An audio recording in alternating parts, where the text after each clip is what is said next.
ડીસાની આ ધરતી ઉપરથી એક હુંકાર કરીએ, એક પ્રતિજ્ઞા લઈએ કે લોકશાહીનું જતન કરવું એ તમારો અને મારો ધર્મ છે. હા કે ના? અશક્યના સ્વાર્થને દફનાવીને શક્ય તરફ પ્રયાણ કરવું એ તમારો અને મારો ધર્મ છે. હા કે ના?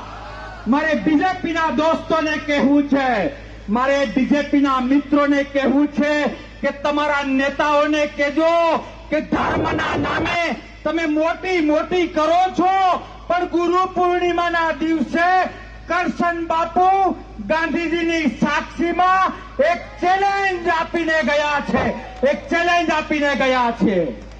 ધર્મ ધર્મ ધર્મ આજ સુધી બહુ ગેરમાર્ગે દોર્યા, બહુ ગેરમાર્ગે દોર્યા. બીજેપીના નેતાઓને કહેજો, તમે કહો એ ચેનલ, તમે કહો એ સમય, તમે કહો એ સ્થળ, ધર્મ શું કહેવાય, વાસ્તવિક ધર્મ શું છે? એક જો તમારામાં તાકાત હોય તો 50-50 જણા સામે બેસો, સામે હું એકલો બેસીશ, એકલો. ધર્મ શું છે એ ગુજરાત અને દેશને તમે સમજાવો. ધર્મ શું છે એ ગુજરાત અને દેશને હું સમજાવીશ, અને પછી લોકમત લ્યો, લોકમત. 1 ઇંચ હું પાછો પડું તો ધર્મ સોગંદ ખાઈને કહું છું, સમાધિ લેવા તૈયાર છું, સમાધિ લેવા તૈયાર છું.